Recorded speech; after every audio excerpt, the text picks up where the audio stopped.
The sound of artillery was so constant it no longer startled anyone. It was part of the air. For Corporal James Jamie Mallory, gunner of the Sherman tank Red Dawn, the noise had become a second heartbeat.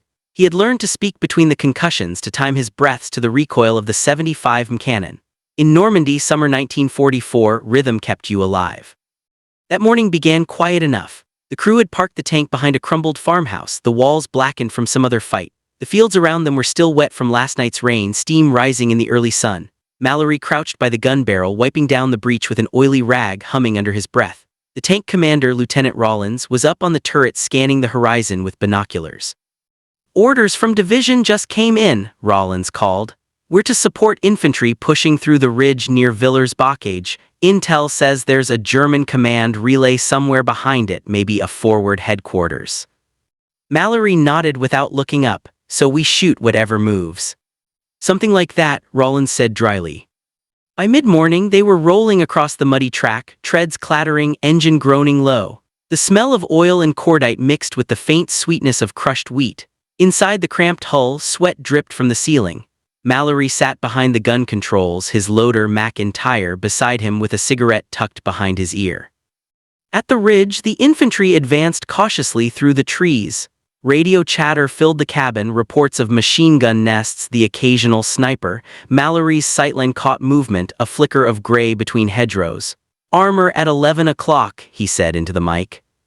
Rollins turned the turret slightly. "Range 600. Fire." Mallory aimed, exhaled, and squeezed. The cannon barked. The shell flew, but the recoil came wrong, a sluggish jerk instead of the clean punch he knew. The round landed short, exploding in a puff of dirt halfway up the ridge. "Misfire," he muttered, frowning. "Loader, check that casing," Rollins ordered. McIntyre pulled the spent shell free. The casing was cracked along the rim, bad round. Rollins cursed, "Get another in, make it quick." But as McIntyre reached for the next shell, something else caught Mallory's eye through the sight, smoke curling from the crater where the misfired round had hit. At first he thought it was just burning brush, but then a faint shimmer moved through the smoke like air over hot metal. He adjusted focus and the outline sharpened, a square panel half buried in the ridge. "Sir," he said slowly, "that wasn't just dirt we hit." "What is it?" "Some kind of vent, maybe camouflage netting around it, it's metal." Rollins leaned down beside him. "You sure?" Mallory nodded, positive. "I think we just woke somebody up." The lieutenant switched to company frequency. "Red Dawn to all units, possible structure under the ridge, could be a bunker or relay, proceeding to verify." A voice crackled back, static, cutting it into pieces. "Negative engagement until confirmation, hold position." Rollins hesitated. The safe move was to wait, but war rewarded initiative more often than patience. "Mallory, one more round, aim low on that vent." "Yes, sir." The second shot landed with surgical precision. Dirt and steel erupted together and a hidden door blew outward from the ridge, revealing a narrow opening lined with concrete. For a split second the interior glowed orange from the blast. Then men began spilling out, German officers, signal troops, their gray uniforms streaked with earth. "Command post," Mallory shouted. The radio came alive. "All units, that's the command net, engage, engage." Machine gun fire answered from the ridge. Tracer rounds hissed through the air. Red Dawn's coaxial gun chattered, cutting down the first wave. Infantrymen sprinted forward, grenades in hand. Mallory fired again, the shell smashing into the base of the bunker. The ground trembled, flames licked up the hillside. For 20 minutes, the ridge became an inferno. The Germans fought back with desperate ferocity, small arms fire, a few mortars from somewhere behind, but the surprise had been total. The misfired shell had dug up their disguise, and now every Allied gun on the line was pouring fire into the exposed nest. When it was over, smoke rolled down the slope like fog. The bunker mouth gaped wide, black and silent. Mallory sat back, hands trembling slightly on the controls. His ears rang. McIntyre looked at him and laughed shakily. "Hell of a misfire, mate." Rollins climbed out of the turret to survey the wreckage. Officers from the infantry detachment were already combing the site. One of them waved excitedly toward a pile of debris near the entrance. "Found maps. Radio gear too. Looks like they were coordinating counter-battery fire for half this sector." By noon, the news had spread through the regiment. The misfire that found a headquarters became a joke, then a rumor, then a legend, but inside Red Dawn the mood was quieter. "Luck," McIntyre said, lighting his cigarette. Mallory shook his head. "No, the gun knew something was off, I just pulled the trigger." Rollins snorted. "That's philosophy, not physics." "Maybe," Mallory said, "but sometimes the barrel points where it wants." That night they bivouacked near the ridge. Engineers worked under lanterns, hauling out wrecked radios, half-burned files, a cracked Enigma machine. One intelligence officer whispered that they might have stumbled upon a regional command relay, something meant to coordinate artillery and supply for the entire German line west of Caen. One stray shell had peeled back its disguise. As the others slept, Mallory sat on the tank's hull, staring at the stars through the drifting smoke. He replayed the moment in his mind, the misfire, the strange shimmer of the vent, the door blowing open, a mistake that turned into revelation. He wondered how many other secrets lay buried under the soil, waiting for an accident to uncover them. Down the ridge, the engineers detonated the remaining tunnels. The ground thudded softly, echoing through the fields. The war rolled on, indifferent to the miracle of chance. In his logbook, Mallory wrote a single line before turning in. One round fell short. The world opened up. The crater still smoked hours later. Engineers moved around it like surgeons, scraping dirt, photographing fragments, muttering to one another. Mallory stood by the wrecked ridge, his boots sinking into soft ash, and tried to understand how one bad round could uncover a secret big enough to change the day's map. Lieutenant Rollins had been talking to an intelligence officer for 20 minutes straight. They'd pulled half-burnt papers, snapped cables, bits of maps that looked hand-drawn. "It wasn't just a radio shack," Rollins said when he came back.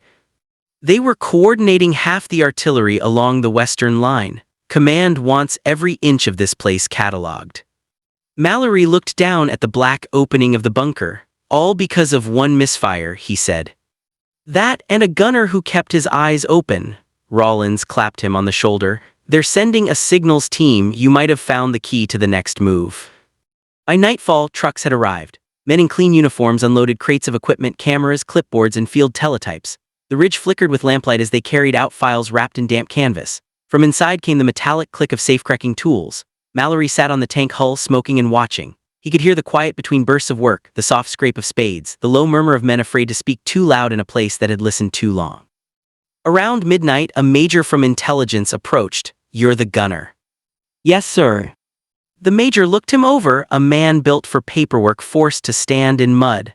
"That mistake of yours just handed us the location codes for 3 command relays and an operations ledger. You'll get a commendation." Mallory shook his head. "We were just firing blind, it wasn't skill." The major gave a thin smile. "Luck is just the name soldiers give to timing." Over the next days, the bunker yielded its secrets. Maps drawn in colored pencils, telephone logs, coded transmissions half decrypted. The linguist said the place had been routing orders from a regional HQ farther inland, something mobile, maybe still active. One message, scorched but legible, mentioned an upcoming withdrawal and coordinates for fallback positions. Command seized on it immediately. If they moved fast enough, they could cut off the retreat before the Germans regroup. Rollins gathered the crew the next morning. "Looks like our misfire bought us a new mission. We're spearheading reconnaissance on those fallback coordinates." McIntyre groaned. "So we get to find out if their friends are home." "Exactly," Rollins said. They rolled out before dawn, the light gray and weak. The tank rattled through narrow lanes bordered by stone walls and hedges. Mallory sat behind the gun, the ridge still on his mind. Every so often he'd glance at the barrel, the same one that had fired that fateful round. He could still feel the sluggish kick of it, the way it had tugged wrong, almost alive. By mid-morning, they reached the first coordinate, a cluster of barns beside a ruined orchard. Nothing moved. Rollins ordered a halt. Mallory scanned through the site, sweeping across the tree line. Birds scattered from the far side of the orchard, startled by something unseen. "Movement," he said. "Where?" "East fence, 2 figures, maybe 3, armed." Rollins adjusted his binoculars. "Probably scouts, let's see what they're guarding." They advanced slowly, the tank treads crushing wet earth. A sharp metallic glint flashed near one of the barns, too neat to be random. Mallory zoomed in. "Antenna wire," he murmured. "They're transmitting from there." Rollins radioed command. "We've got activity at coordinate 1, possible secondary relay." The reply was immediate. Proceed with caution, capture if possible. Mallory loaded a smoke round. They fired it into the air, the white plume curling upward. The infantry behind them began to fan out. The Germans inside the barn panicked. A burst of gunfire shattered the morning quiet. Mallory switched to high explosive and fired once. The shell tore through the upper wall, showering splinters. When the smoke cleared, 3 men stumbled out, hands raised. Among them was an officer clutching a satchel. By afternoon, the satchel's contents confirmed everything. Coordinates, cipher sheets, call logs linking directly to the destroyed bunker. The network was larger than anyone guessed. That one misfire had cracked open the shell of an entire command structure. Back at camp, the regiment's mood was jubilant. Engineers drank coffee over the radio sets they'd salvaged. Officers argued about how far the intelligence might reach. Mallory sat apart, polishing the barrel out of habit. It gleamed under the lantern light, smooth again, harmless looking. Rollins came over. They're sending the big brass tomorrow. Apparently this fine's worth a handshake from a general. Mallory didn't look up. What happens when they ask how we found it? We tell the truth, Rollins said. A gun jammed, a round fell short, and fate did the rest. That's not much of a story. It's the only one we've got. That night the general did come, a broad man with medals heavy on his chest. He congratulated them with practiced words, posed for photographs beside the tank, then turned to Mallory. Sometimes, Corporal, the smallest error is the hand of Providence. You gave us the ridge, and the ridge gave us their nerves. Mallory saluted, but inside he felt nothing like pride. The word misfire had begun to taste strange, both shame and salvation. When the general left, Rollins poured him a drink from a dented flask. Here to mistakes, the lieutenant said. Mallory took a long swallow, the burn sharp and real. To mistakes, he echoed. Later, when the camp was quiet and the night settled heavy, he sat beside the tank and listened to the engine ticking as it cooled. Each metallic pop sounded like a heartbeat fatting. In the distance, he could see faint flashes along the horizon, artillery or maybe lightning. War never fully slept, it only blinked between breaths.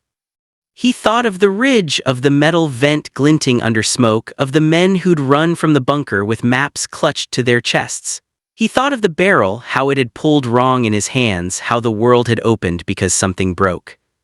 The next morning, orders came. Red Dawn was to join an armored column pushing toward Falaise. The discovery of the command post had shifted the entire campaign plan. Mallory folded his blanket, climbed into his seat, and looked once more at the ridge behind them. Let's see what else the gun wants to show us, he murmured half to himself. The engine growled to life. The tank rolled forward, its shadow long across the road. The road to Falaise was narrow and ugly, hemmed in by broken walls and hedgerows that hid every kind of danger. The men in Red Dawn had been fighting long enough to recognize silence as a warning. By the second day of the advance, that warning stretched over the countryside like a held breath. The fields looked empty, but every empty field in France had a memory buried under it. Rollins rode half standing in the hatch, binoculars pressed to his face. Keep her slow, he said, feels wrong. Mallory at the gun controls nodded. He'd been listening to the land itself, how the sound of the treads changed, how the air seemed thicker. It's too clean, he murmured. If I were them, I'd wait right here. McIntyre loading shells. Gave a humorless laugh. You always say that before something explodes. Something did. A shell screamed out of the trees and hit the road 20 meters ahead, flinging dirt and black smoke across the windshield. Instinct took over. Mallory swung the turret left, already scanning for muzzle flash. AT gun, 11 o'clock. Rollins ducked back into the hatch. Driver reverse Mallory fire. The shot roared out. The first shell smashed into the hedgerow, the second tore it open, revealing a camouflaged gun crew scattering like shadows. The third shot silenced them. The fight lasted less than a minute, but when the smoke cleared, Red Dawn was shuddering. Hit our track, the driver grunted. She's dragging left. Can you move? Slowly. They limped off the road into a hollow where the ground dipped between orchards. The damage wasn't bad enough to stop them, but it would slow the column. The radio crackled with reports of other ambushes. Every few miles, another Allied tank was finding hidden guns, placed too carefully, firing in coordinated bursts. Someone knew their route too well. That night, engineers patched the track under canvas tarps. Mallory sat on an ammo crate, staring at the stars. He couldn't shake the feeling that they'd walked straight into a pattern, one drawn by the same men whose bunker he'd blown open days ago. Rollins joined him, lighting a cigarette. "Intel says some of those coordinates from the bunker were fakes," he said. "Booby-trapped relay sites, they left them behind when they pulled out, hoping we'd follow the trail." Mallory looked up slowly. "You mean the list we found was bait?" "Seems that way." "Then that ridge." "Was both." Rollins exhaled smoke. "We killed their command post, sure, but it looks like part of it was feeding us poison too. They were trying to draw our recon into range of their rearguard batteries." Mallory laughed softly, the sound dry. "So my misfire opened the right door and the wrong one at once." "War loves irony," Rollins said. "Get some sleep, we move at dawn." When morning came, the fog was so thick it felt solid. The column crept forward, tanks no more than shadows to each other. The radio hissed softly, punctuated by terse updates. Mallory kept his finger light on the trigger, eyes pressed to the sight. Every ditch looked like an ambush. Then out of the haze came a flicker of movement, something low, fast, metallic. "Contact front!" he shouted. The outline resolved into a Panzer IV engine roaring. Before Rollins could give the order, Mallory fired. The shell struck square, the tank erupting in flame. But the fog hid more. Muzzle flashes bloomed left and right, the air filled with the thunder of guns. The Germans had dug in along the line of retreat, the very coordinates the Allies had marked from the bunker. The deception had worked both ways. Rollins barked orders into the radio. "All units pivot south, we're in a kill box." Mallory reloaded, firing again and again, smoke choking the turret. The loader's hands were slick with sweat and powder residue. One shell clipped the edge of a house and detonated, sending shards through the commander's periscope. Glass rained down. "Commander hit," Mallory called. "I'm fine," Rollins shouted, blood streaking his temple. "Keep firing." They fought blind. Every time the fog lifted, another gun would reveal itself, then vanish in the next barrage. The driver cursed, gears grinding. "We're boxed, sir." "Road, gone." "Back us into that ditch," Rollins ordered. "Mallory, smoke rounds now."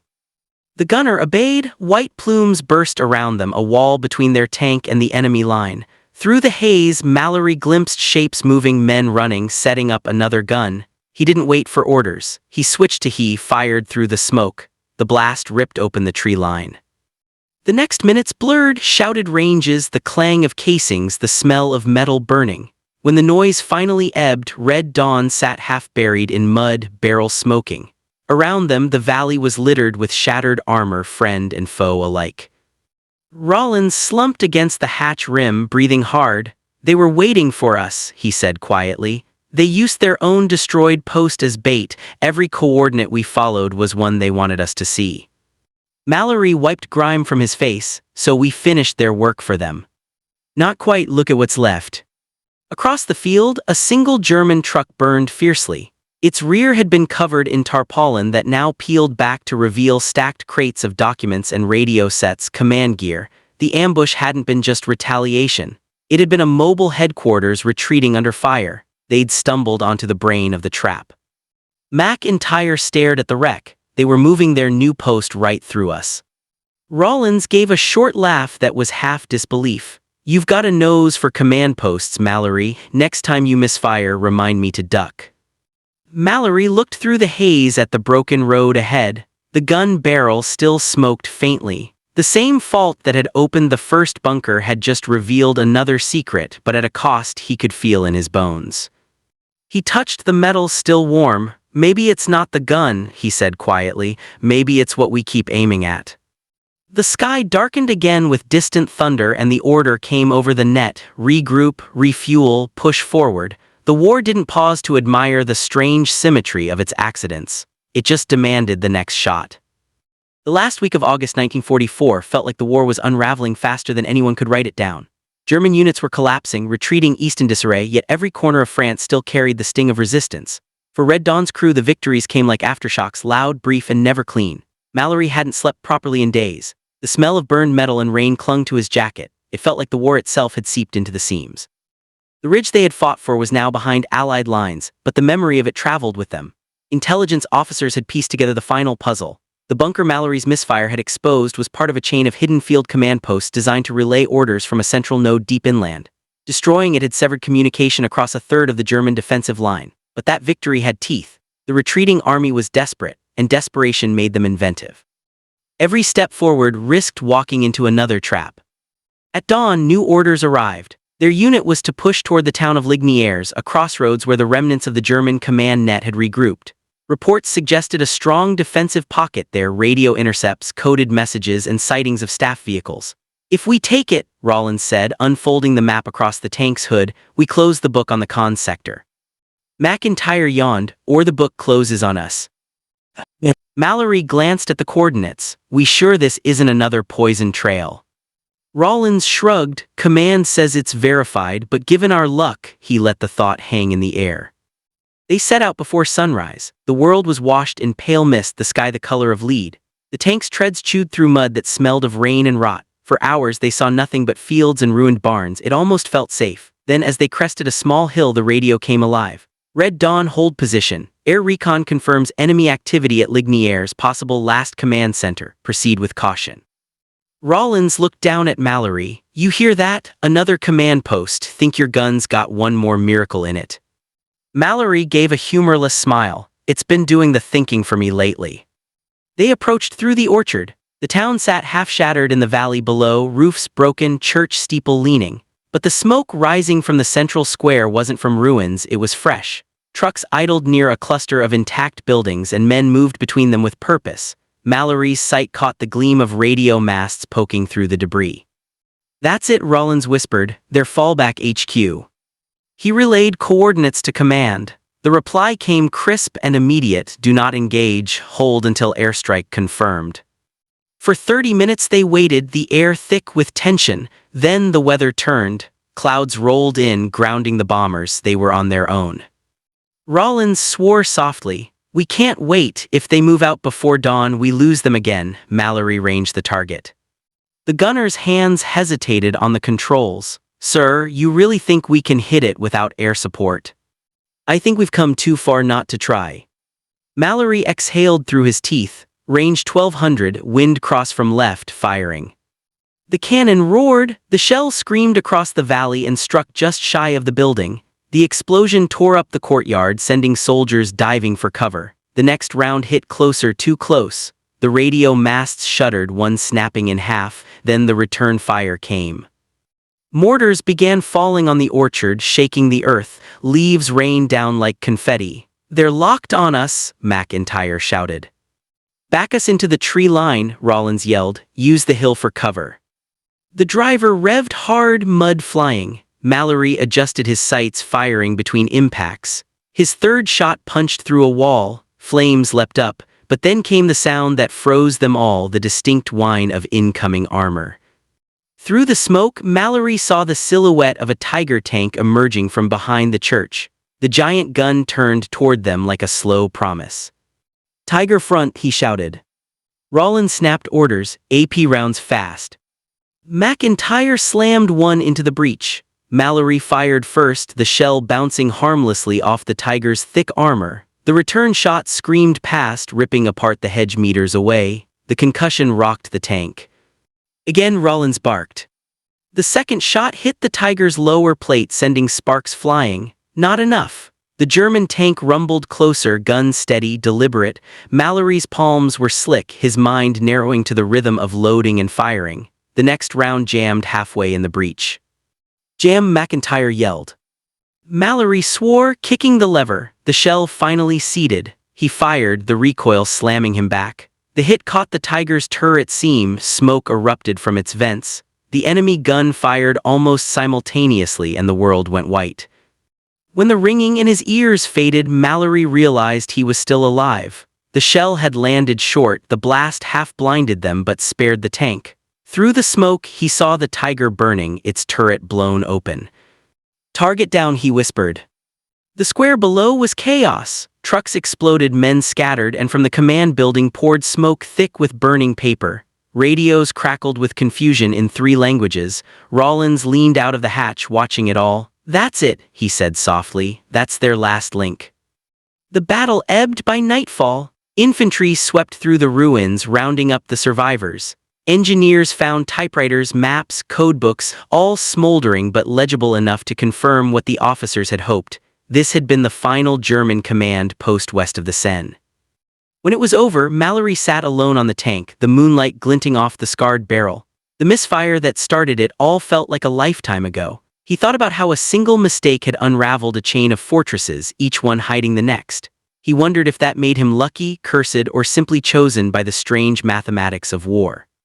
Rollins approached quietly. His arm was in a sling now, bandaged from shrapnel. "You did it again," he said. Mallory shook his head. "No, sir, the gun did." Rollins chuckled. "You and that damn gun. When they write about this, they'll call it skill." "They'll be wrong," Mallory said. "It was always an accident. The war's just built on better accidents." Rollins looked out toward the smoldering town. Maybe that's all history really is. They sat in silence for a while, the cooling tank ticking like an old clock. In the valley, fires burned themselves to ash. The air smelled of earth and iron. Weeks later, when the campaign moved on and Red Dawn was reassigned, a letter arrived for Mallory. It was from Division Command, formal and impersonal. For exceptional initiative leading to the discovery and destruction of enemy command networks, Corporal James Mallory is hereby commended. He folded it once, then tucked it into his breast pocket without reading it again. Years later, historians would note that the collapse of German coordination in the Cannes sector had begun with an errant artillery strike that exposed a hidden command relay. No name was given. The report called it the Misfire incident. In 1962, an old tank was restored for a museum in Normandy. Its barrel bore faint scars along the breach where the metal had warped years before. A small plaque beneath it read, "Sherman Tank Red Dawn, Royal Artillerie Corps." In July 1944, a misfired shell revealed a hidden command post and broke the enemy's network. Proof that even error can change the course of war. Visitors sometimes asked the curator about the gunner's name. He would shrug. "They never wrote it down," he said, "but maybe that's fitting. Some stories belong to the noise between shots." And when the room was quiet, the air seemed to hum faintly, a soft echo of recoil, the memory of a gun that once misfired and found the truth hidden beneath the earth.